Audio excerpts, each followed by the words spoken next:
कधी येणार आमच्या घरी?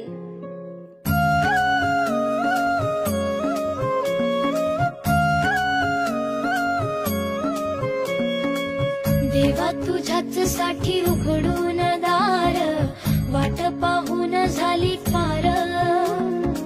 चिंता हरून देवा थकलास नार, दे माझ्या खांद्यावर भार। थोडा इथं टेकून जा